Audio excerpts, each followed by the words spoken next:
So I wanted to look at these Elden Ring leaks. So there was one Elden Ring leak, which is 100% fake, especially since the fact that it came from 4chan.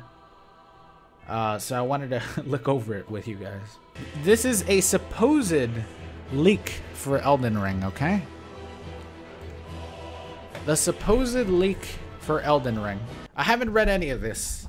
Off the top of the line, there will be 8 kingdoms plus a final boss area. So we kind of have had in the past confirmed, you know, that the game is set like in a, you go to different kingdoms and you take over their kingdoms. You fight the main boss, which is usually going to be like a king or like a warrior. That has been confirmed in the past, so this could just be guessed. He could just said 8 kingdoms plus a final boss area. Yeah, you know. Kingdoms are a huge and sprawling, bigger than any Dark Souls 3 or Bloodborne levels. Prey sanctuaries are the new bonfires, one in each kingdom. One in each kingdom for areas that are as big as Dark Souls 3 and Bloodborne. So that already is a big thing. Then you have to rely on shortcuts for progression. I don't think that's going to be a thing. That hasn't been a thing in literally any of the Soulsborne Ekido games. Even in Sekido, they have a bunch of statues because the areas are really big. Especially if the areas are bigger than any Dark Souls 3 or Bloodborne area. Bosses in kingdoms have multiple phases and will test even the most veteran of Dark Souls / Bloodborne / Sekido characters. Okay? We are all characters in his world. His vision is gamer. Kingdoms will have mini bosses. All of this has kind of been just general info. Like, obviously they're going to have mini bosses and final boss, you know, final boss area, multiple bosses. The areas are going to be big. By the way, I can't wait for when the game gets released and all this is true. This is Miyazaki leaking it himself. He was so bored in quarantine. The field, as they call it, is the hub world. It's the only place you can ride the mount, which is a thing in the game. You know, it's been confirmed that you're going to be able to ride a horse. I say mount because you start with a horse, but secret and unlockables will allow you to have wolf mounts, bear mounts, tiger mounts, and apparently there will be more unique original mount designs. Power stances are back. Switch weapons are back. That is getting into just ridiculous territory. So not only is the power stance mechanic from Dark Souls 2 back, but also fucking switch weapons from Bloodborne? This is the greatest video. And you have tiger mounts? Oh my god, this is already gonna be the greatest video game ever. Leveling up is like Dark Souls, but more layered, so at least he's specific. There's also a talent tree, which they have confirmed already. PvP only in kingdoms, not in field. Field is the hub world, so no arena, guys. Sorry, only invasions. The field will have mini bosses, which are basically like bosses from Dark Souls 1+2. Wait, what? So, hold on. Okay, you could kind of read that in 2 ways. You can read that in the fact that there's going to be mini bosses in the hub world, basically like the main bonfire area, you know, where the Firekeeper is for Dark Souls 3. You could read that as either you're going to be able to fight mini bosses and they're like the size of Dark Souls 1 or Dark Souls 2 bosses, or you could read that as the mini bosses are like Artorias from Dark Souls 1 and the fucking Fume Knight from Dark Souls 2. You could read that way as well. I'm assuming it's the first one. The best way I can describe the field is like Twilight Princess, broken up segments that lead to new areas.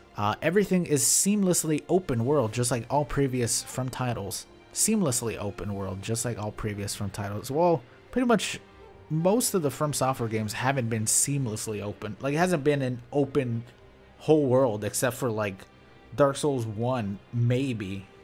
And Dark Souls 1, even in those games, you had to... There were some places where you literally couldn't get there from other places. Mount combat is just like you'd imagine Dark Souls combat on horseback. I guess that explains it all. There are bosses that require you to use our mount. There are bosses that require you to use our mount. What the fuck is our mount? I guess that's one of the unique mounts that they're designing, an hour. That's a new monster that George R. R. Martin came up with, the hour. There is a jump mechanic, but it's not like Sekiro. Imagine a jump mechanic in Dark Souls, heavy and clunky, but can be used for puzzles and ledges. So just like Dark Souls. I don't know if this guy has played Dark Souls exactly, but that's in Dark Souls. Because he said, imagine a jump mechanic in Dark Souls. Dark Souls has jumps, and they also use them for puzzles and ledges. So I'm just shitting all over this, by the way. And I'm doing it because this is most likely not real. No towns or villages, only wandering NPCs that sell you stuff. The people you encounter will provide side quests, and they're all on similar journey as you. As of now, there are 5 endings? Holy shit. They went above and beyond with the endings for this game, so he knows exactly how many endings there are. I don't even think we knew that for Sekiro, you know? Did we know before Sekiro came out that they had 4 endings? Holy shit, dude. You know what? It's starting to seem a little legit. There are many combinations of the main quest. You can betray or befriend NPCs, and depending on your choice will eventually conclude in your journey. Okay. There is a version of trusty patches in this game. Whoa! So you're telling me he made it that far in the game, dude? I'm telling you, this is Miyazaki. He's bored in quarantine. He leaked the whole game. He said he's sick of it, dude. He said he's sick of it. I'm leaking the whole game, and he did it while eating Burger King. Create a character is back, and depending on the class you pick, you will spawn in the class's kingdom. Now that sort of sounds more along the lines of what I feel like they would do, but that's also, I can't imagine that would be a thing. That sounds just like such bullshit. Depending on the class you pick, it would spawn you in the class's kingdom. What if you just get a shitty area? What if you spawn in on a kingdom and that kingdom has literally the hardest boss in the whole game? So you're telling me that each boss is the exact same difficulty? Because that would have to be the case, right? That would have to be the case. Each boss is the exact same level of difficulty. Unless they scale. Yeah, if they have a deprived, he spawns under the fucking boss and you just get squished over and over and you gotta start the game over. Pick a better class. Covenants aren't so limited and restricted as Dark Souls 3, but they still have its exclusives. Well, Dark Souls 3's covenants aren't really limited or restricted at all. You can leave and join other covenants whenever you want. There is a ranking system for PvP. Limbs are obtained acquiring... Okay, so this... Remember, limbs are obtained. I remember that was from a previous leak that you got arms. You guys remember that? I feel like I remember either making a video on it or I did something. So limbs are obtained. Limbs. Fucking hell! I'm on death's door, sleepy right now. Okay.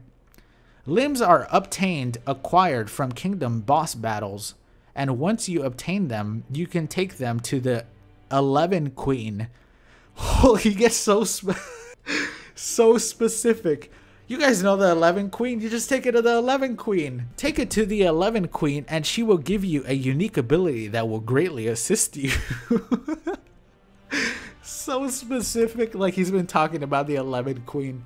Did we miss the 11 Queen line up there? Kingdoms can be tackled in any order, although some kingdoms will have higher level enemies that will be punishing for lower levels. These more advanced kingdoms will drop very high quality items. So then what stops you just from going there from the beginning? If you spawn in each different kingdom, what if you get that kingdom as the one you spawn in when you pick that class? Would you just have an incredibly difficult time with higher level enemies, but then you get insane items if you kill them? The expert speedrunners will most likely be able to tackle the higher level kingdoms with ease. Expert level speedrunners, huh? Well, speedrunners, like, obviously they're good, but they use the freaking cheapest shit because they want to get the fastest kill. So that doesn't make expert level speedrunners. I feel like he meant to say like veteran players will be. We'll just ignore that one. The currency in this game is limbs. You will harvest every limb of every enemy instead of, for example, 250 souls for every enemy you kill. You will get 1 limb for every enemy you kill. Only kingdom boss limbs truly special in value. I like when he's sort of like, you can kind of tell English is maybe not his first language. Only kingdom boss limbs truly special in value. I guess every enemy only has 1 arm. Wow, imagine having 250 limbs. Imagine how many levels you get. You might be able to get a different version of the hour mount. Amazing. The field in this game feels truly special. For example, you will wander it, discover a puzzle, solve it. It will reveal passage into a deep dark mine. You follow it. Maybe you'll need to ignite a torch. It's so fucking specific, you guys. I love this guy. You follow it and wonder, where am I even going? And finally, it will reveal a sprawling cavern ready to be explored. That sounds like something they would do, you know? The field will have many side areas to explore, and like I said, many side bosses. Some kingdoms will require you to trek through swamps, fields, caverns, and mountains to even get to. So the swamps, that's going to be the deprived. We already know. The best way I can describe this is by pick related. It's what we all wanted Breath of the Wild to be, but it wasn't. Wow, a dig on Breath of the Wild? Breath of the Wild is like one of the most expansive worlds I've ever seen. There it is, though. I think we can get everything we need from that one picture. That's it for now. Enjoy. Thanks for reading. For now. Yo, he's not done yet. Okay, so what did we get from that? 8 kingdoms. Final boss. 5 whole endings. Mounts. I mean, if I've ever seen anything more true in my life, I haven't, because this is it. I think that we have our plot and our locations for Elden Ring, you guys. You know, I think this is all legit. I wonder how many limbs a good mount is gonna cost, you know? I guess we'll have to find out. But yeah, that was the leak that people sent me and people wanted me to check out. So I can't wait to see the 11 Queen. I can't wait to see the fan art of the 11 Queen. I bet there's gonna be a lot of thick 11 Queen fan art.